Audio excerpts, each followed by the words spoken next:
শুরুতে হেডলাইন। আপনারা শুনছেন এবিপি বাংলা টিভি। নমস্কার। আজকের বিশেষ খবর হলো, উচ্চ প্রাথমিকে 14,000 নিয়োগের রায়কে চ্যালেঞ্জ করে মামলা সুপ্রিম কোর্টের উদ্যোগে চাকরি প্রার্থীরা। হাইকোর্টের নির্দেশে সংরক্ষণ নীতি বিরোধী এই দাবি তুলে শীর্ষ আদালতে দ্বারস্থ হয়েছেন রাজীব বক্ষ সহ কয়েকজন চাকরি প্রার্থী। চলতি সপ্তাহে সুপ্রিম কোর্টে মামলাটির শুনানির সম্ভাবনা রয়েছে। উচ্চ প্রাথমিক নিয়োগ মামলা কলকাতা হাইকোর্টের রায়কে চ্যালেঞ্জ করে মামলা দায়ের হয় সুপ্রিম কোর্টে। 14,000-এর বেশি শূন্য পদে নিয়োগের নির্দেশ দিয়েছিল হাইকোর্ট। ওই নির্দেশ সংরক্ষণ নীতির বিরোধী এই দাবি তুলে শীর্ষ আদালতে দ্বারস্থ হয়েছেন রাজীব বক্ষ সহ কয়েকজন চাকরি প্রার্থী। চলতি সপ্তাহে সুপ্রিম কোর্টে মামলাটির শুনানির সম্ভাবনা রয়েছে। এর ফলে 14,000 চাকরি প্রার্থীর নিয়োগ নিয়ে আবার তৈরি হলো জট। গত 28শে আগস্ট বিচারপতি তপব্রত চক্রবর্তী এবং বিচারপতি পার্থসারথী চট্টোপাধ্যায়ের ডিভিশন বেঞ্চ রায় দিয়ে জানায়, 8 বছর পরে 14,052 পদে নিয়োগ শুরু করেছিল এসএসসি। এরই মধ্যে আবার মামলা দায়ের হয়। 2015 সাল থেকে উচ্চ মাধ্যমিকের নিয়োগ প্রক্রিয়া ঝুলে রয়েছে। তারপর 2023 সালে প্যানেল প্রকাশ করার অনুমতি দিয়েছিল হাইকোর্ট। তখন ডিভিশন বেঞ্চ জানিয়েছিল, প্যানেল প্রকাশ করা যেতে পারে, তবে কাউকে নিয়োগের সুপারিশ করতে পারবে না এসএসসি।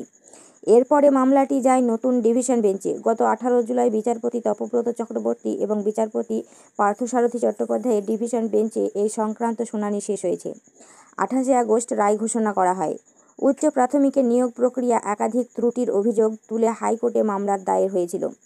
2023 সালে শুধুমাত্র অনুমানের ভিত্তিতে ইন্টারভিউ প্রক্রিয়া থেকে 1,463 জনকে বাদ দেওয়া হয় বলে অভিযোগ। মামলাকারীরা জানান, ওই সিদ্ধান্তের নেপথ্যে কী কারণ রয়েছে চাকরি প্রার্থীদের তা জানানো হয়নি।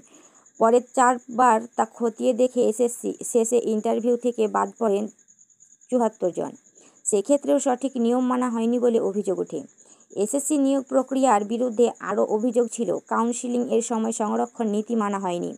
তফসিলি জাতি এবং জনজাতিদের সংরক্ষণ নিয়ে একাধিক প্রশ্ন ওঠে। এমনকি সেইখানে মহিলাদের সংরক্ষণ নিয়েও ত্রুটি ছিল বলে আদালতে জানান মামলাকারীদের আইনজীবী। গোলমালের আশঙ্কা প্রকাশ করা হয়েছিল আদালতে।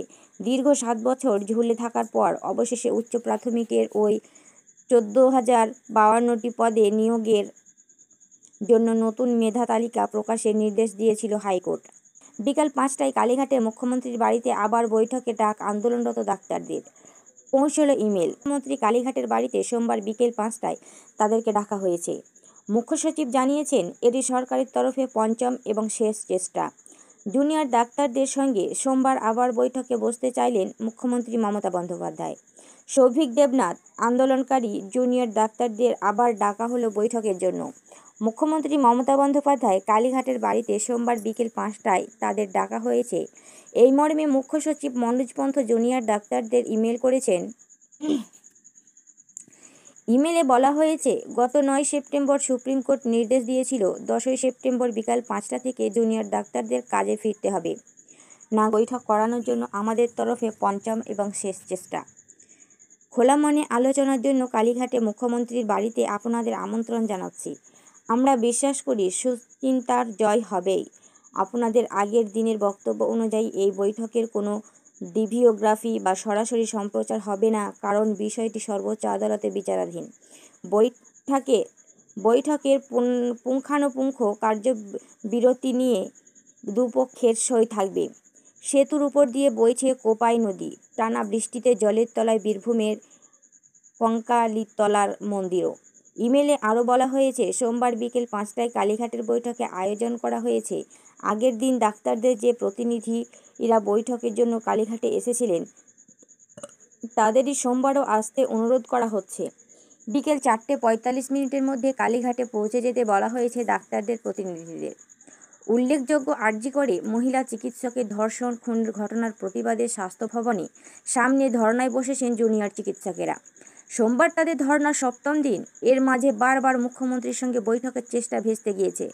ডাক্তারেরা প্রথম থেকে বৈঠকে সরাসরি সম্প্রচারের দাবিতে অনড় ছিলেন। প্রথমে নবান্ন আন্দোলনকারী সরকার সরাসরি সম্প্রচারে রাজি হননি। তারপর শনিবার আচমকা সল্টলেকে স্বাস্থ্য ভবনের সামনে ধর্না মঞ্চে পৌঁছে যান মমতা। ডাক্তারদের কাজে ফেরার অনুরোধ করেন। সেই দিন আবার বিকেলে তাদের কালীঘাটে ডাকা হয়, কিন্তু সরাসরি সম্প্রচার এবং বৈঠকের ভিডিওগ্রাফিক দাবি নিয়ে মতানৈক্য বৈঠক আবার ভেস্তে যায়। মুখ্যমন্ত্রী বাড়ির সামনে বৃষ্টি থামা নিয়ে অপেক্ষা করছিলেন ডাক্তারেরা। মমতা নিজেও বেরিয়ে এসেছিলেন। বৈঠক না করতে চাইলে তাদের অন্তত চা খাওয়ার জন্য অনুরোধ করেছিলেন তিনি, কিন্তু তাও হয়নি। কালীঘাট থেকে বেরিয়ে যাওয়ার সময় ডাক্তারেরা জানান, তারা মুখ্যমন্ত্রীর কথা মতো নিজেদের সব শর্তই ছেড়ে দিয়েছিলেন।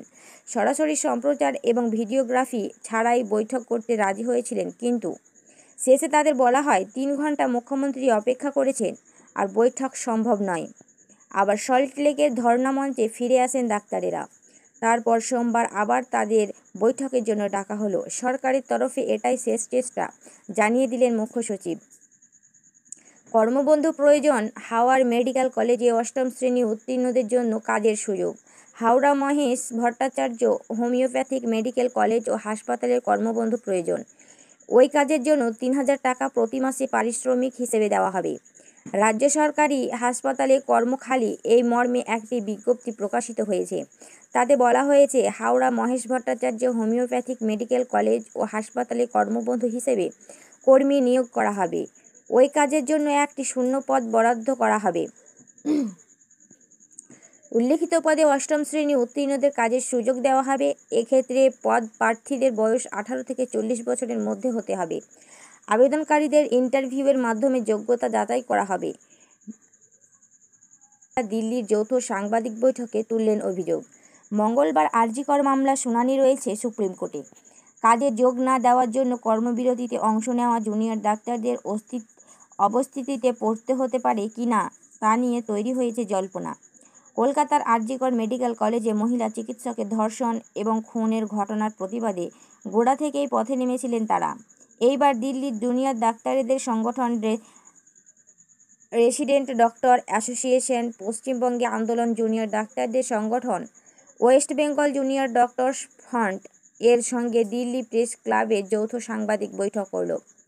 মঙ্গলবার ফের আরজিকর মামলা শুনানি রয়েছে সুপ্রিম কোর্টে। কাজে যোগ না দেওয়ার জন্য কর্মবিরতিতে অংশ নেওয়া জুনিয়র ডাক্তারদের শীর্ষ আদালতে অস্তিত্বে পড়তে হতে পারে কিনা তা নিয়ে তৈরি হয়েছে জল্পনা। এই পরিস্থিতিতে যৌথ সাংবাদিক বৈঠকের বাংলা জুনিয়র ডাক্তারদের সুরে সুর মিলিয়ে আরজিকরের প্রতিনিধিরা সোমবার আরজিকর কারাগারের নিরাপত্তা নিয়েও আশঙ্কা প্রকাশ করেছে। সুপ্রিম কোর্ট গত শুনানিতে রাজ্য সরকারকে বলেছিলেন ডাক্তারদের নিরাপত্তা সংক্রান্ত বিষয়টি গুরুত্ব দিয়ে দেখার জন্য। পাশাপাশি জুনিয়র ডাক্তারদের কাজে ফেরার প্রয়োজনীয়তা নিয়ে মন্তব্য করেছিলেন প্রধান বিচারপতি DY চন্দ্রচূড়ের বেঞ্চ। সোমবার দিল্লি প্রেস ক্লাবের সাংবাদিক বৈঠককে অভিযোগ করা হয়, এখন রাজ্য সরকারের তরফে জুনিয়র ডাক্তারদের সঙ্গে বৈঠকের মাধ্যমে কর্মবিরতিতে ইতি টানার জন্য প্রয়োজনীয় সদিচ্ছা দেখা যায়নি। সেই সঙ্গে আন্দোলনকারী জুনিয়র ডাক্তারদের প্রতিনিধি বলেন, আরজিকরের ঘটনার পরে পুলিশের ভূমিকা কী ছিল, ওসির গ্রেপ্তারির ঘটনাতেও তা স্পষ্ট। রোববার 15ই সেপ্টেম্বর বিকেল 4টা থেকে রাত 1টা পর্যন্ত দেশের অভ্যন্তরীণ নদীবন্দরগুলোর জন্য দেওয়া আবহাওয়া পূর্বাভাসে বলা হয়, রাজশাহী, পাবনা, টাঙ্গাইল, ঢাকা, যশোর, কুষ্টিয়া, ফরিদপুর, মাদারীপুর, খুলনা, বরিশাল, পটুয়াখালী, নোয়াখালী, কুমিল্লা, চট্টগ্রাম ও কক্সবাজার অঞ্চলের ওপর দিয়ে দক্ষিণ বা দক্ষিণ পূর্ব দিক থেকে ঘন্টায় 60 থেকে 80 কিলোমিটার বেগে বৃষ্টি অথবা বজ্র বৃষ্টিসহ অস্থায়ীভাবে ঝোড়ো হাওয়া বয়ে যেতে পারে। এইসব এলাকায় নদীবন্দরগুলোকে 2 নম্বর নৌ হুঁশিয়ারির সংকেত দেখাতে বলা হয়েছে। এদিকে অন্য এক বিবৃতিতে আবহাওয়া অধিদপ্তর জানিয়েছে, পশ্চিমবঙ্গ ও তৎসংলগ্ন বাংলাদেশের পশ্চিমাংশে অবস্থানরত স্থলগভীর নিম্নচাপটি আজ সন্ধ্যা 6টায় সামান্য পশ্চিম দিকে সরে গিয়ে বর্তমানে গাঙ্গেয় পশ্চিম ও তৎসংলগ্ন এলাকায় অবস্থান করেছে। এটি আরও উত্তর পশ্চিম দিকে অগ্রসর হতে পারে। এর প্রভাবে উত্তর বঙ্গোপসাগর ও বাংলাদেশের উপকূলীয় এলাকা গভীর সঞ্চালনশীল বাংলাদেশের উপকূলীয় এলাকা, উত্তর বঙ্গোপসাগর ও সমুদ্র বন্দরসমূহের উপর দিয়ে ঝোড়ো হাওয়া বয়ে যেতে পারে। বিবৃতিতে চট্টগ্রাম, কক্সবাজার, মোংলা ও পায়রা সমুদ্র বন্দরসমূহকে 3 নম্বর স্থানীয় সতর্ক সংকেত দেখিয়ে যেতে বলা হয়েছে।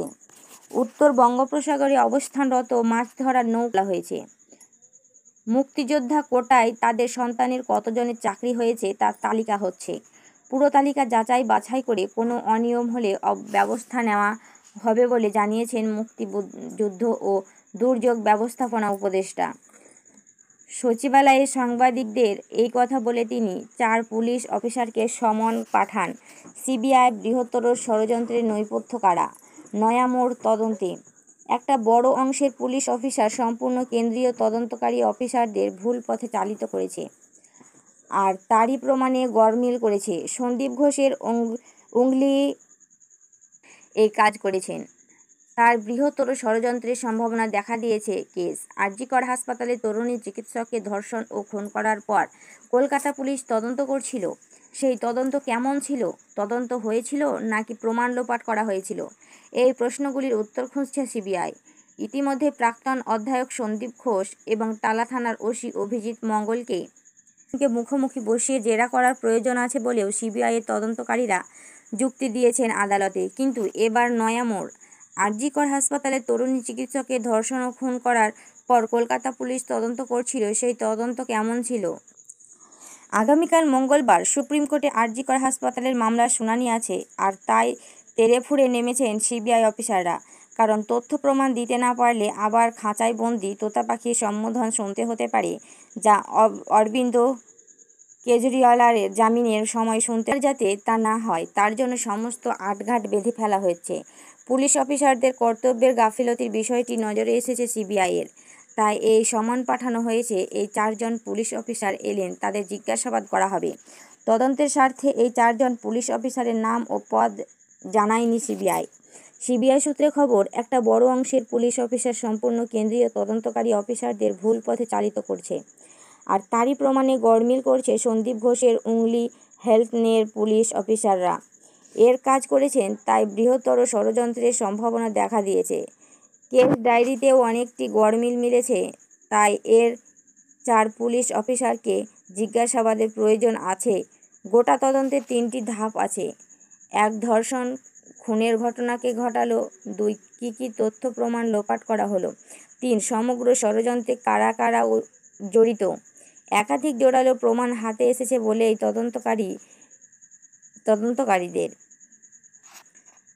ভিডিওটি ভালো লাগলে লাইক, কমেন্ট, সাবস্ক্রাইব অবশ্যই করবেন। ABP Bangla TV. নমস্কার।